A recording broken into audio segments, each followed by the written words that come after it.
अजीज़ा मोहम्मद इदरीस सल्लमहु ये बच्चे आ जाए और कुरान करीम की फजीलत से मुताल्लिक़ एक तकरीर पेश करें। अलैकुम रहमतुल्लाहि व बरकातुहू। नहमदुहु व नुसल्ली अला रसूलिल करीम, अम्मा बअद, फ़क़द क़ाल अल्लाहु तबारक व तआला फ़िल क़ुरानिल मजीद, अऊज़ु बिल्लाहि मिनश शैतानिर रजीम, बिस्मिल्लाहिर रहमानिर रहीम। ज़ालिकल किताबु ला रैब फ़ीहि हुदल लिल मुत्तक़ीन। वक़ाल अन्नबिय्यु सल्लल्लाहु अलैहि वसल्लम, खैरुकुम मन तअल्लमल क़ुरआन व अल्लमह। इलाही रौनक़े इस्लाम के सामान पैदा कर, इलाही रौनक़े इस्लाम के सामान पैदा कर, दिलों में मोमिनों के उल्फते कुरान पैदा कर। मोहतरम हजरात, स्टेज पर रौनक़ अफरोज बुजुर्गान दीन और हाज़रीन जलसा, आज की इस महफिल में और आज के इस मुबारक इजलास में मेरा मौजू दुनिया की सबसे पाकीज़ा और मुक़द्दस किताब कुरान पाक है। हमें चढ़ते सूरज की तरह यकीन है कि उसका एक एक हर्फ सच्चा और सादिक है।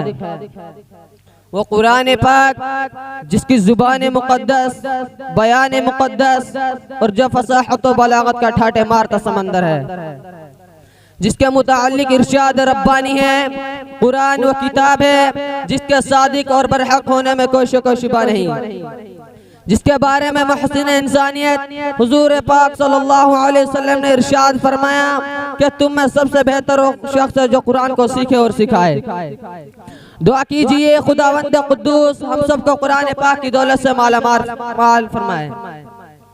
नौजवान दोस्तों, कुरान पाक रब्बे जुल जलाल की तरफ से अता करदा हुआ हसीन तोहफा है, जिसने 23 बरस की कलील मुद्दत में पूरे आलम में इंकलाब बर्पा कर दिया कि बड़े से बड़े फुज़हा, बुलगा, उदबा और हैरान और शजदा रह गए, जिसकी आयतों को सुनकर पत्थर दिल मोम हो गए। दोस्तों, यही वो कुरान है जो रहती दुनिया तक के इंसानों के लिए सरापा हिदायत और रहमत है। यही वो कुरान है जिसने रसूल की रिसालत को एजाज बख्शा। यही वो कुरान है जिसने पसमुर्दा कुलूब को ताज़गी बख्शी। हाँ, यही वो कुरान है जिसकी बरकत से इज्जत और रफ़ात के शामियाना गढ़ गए। यही वो कुरान है जिसकी बदौलत महबूबा हकीकी की रजा नसीब होती है।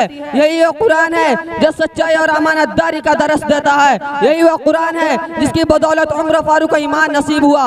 यही वो कुरान है जिसकी बदौलत उम्र फारूक का ईमान नसीब हुआ। यही वो कुरान है जिसकी नज़ीर पेश करने से सारी दुनिया आजिज़ और कासिर रही। यही वो कुरान है जिसका मिसल पेश करने से अरब के फसीह व बलीग जुबान दानी का दावा करने वालों ने घुटने टेक दिए। यही वो कुरान है जिसकी हिफाजत का वादा खुद खाली का कायनात ने फरमाया है। यही वो कुरान है जिसकी बरकत से उजड़े चमन में बहार पैदा हुई। मोहतरम हजरात, आज के इस नाजुक दौर में हिज़्ज़ कलाम पाक को फजूल समझा जाता है, उसके अल्फाज रटने को हिमाकत बतलाया जाता है। कहा जाता है कि उसका पढ़ना और बेसोचे पढ़ना बेसूद है। अफसोस, सद अफसोस, इस कुरान पाक के बारे में हमारा यह ख्याल, जिसके बारे में शहनशाह बतहा जनाब मोहम्मद रसूलुल्लाह सल्लल्लाहु अलैहि वसल्लम ने इरशाद फरमाया, इक़रा वरतक़ि वरत्तिल कमा कुन्त तुरत्तिलु फ़िद दुनिया फ़इन्न मंज़िलक इंद आखिर आयतिन तक़रऊहा। क़यामत के दिन हाफिज़ कुरान से कहा जाएगा कि कुरान पढ़ता जा और जन्नत के दर्जों पर चढ़ता जा और ठहर ठहर कर पढ़ जैसा कि तू दुनिया में पढ़ता था। बस तेरा मकाम और ठिकाना वही है जहाँ आखिरी आयत पर पहुँचे। याद रखो, यह दुनिया की सबसे बड़ी नियामत है। यह जमीन और आसमान, चांद और सूरज, सितारे को इस नियामत का मुकाबला नहीं कर सकते। यह कुरान रब्बे कायनात का मुक़द्दस और अज़ीम कलाम है। और क्यों ना हो, जबकि इसका उतारने वाला अमीन, जिसके जरिए उतारा गया वो भी अमीन, जिस जात पर नाजिल हुआ वो भी अमीन, जिस मकाम पर नाजिल हुआ वो भी अमीन, जिस महीने में नाजिल हुआ तमाम महीनों से अफजल और जिस रात में नाजिल हुआ 1000 महीनों से बेहतर है। अल्लाह के मुक़द्दस और पाकीज़ा कलाम को तमाम कलामों से अफजल और बरतर है। हदीस पाक में आता है, फज़्लु कलामिल्लाहि अला साइरिल कलाम का फज़्लिल्लाहि अला खल्क़ी। अल्लाह के कलाम को सब कलामों पर ऐसी फजीलत है जैसी कि खुदा ताला शानु का तमाम मखलूक पर अल्लाह का दुलारा, खुदा का प्यारा नबी इरशाद फरमाता है कि जिसने कुरान पढ़ा और उस पर अमल किया उसके वालिदैन को कल क़यामत के दिन सूरज से भी ज्यादा रोशन ताज पहनाया जाएगा। गौर करने का मकाम है कि जब वालिदैन को इस गिरा कदर इनाम से नवाजा जाएगा तो खुद पढ़ने वाले का मकाम और मर्तबा का क्या आलम होगा। हजरत क़यामत का मैदान होगा और ऐसा 10 आदमी जिनके लिए जहन्नुम वाजिब हो चुकी होगी।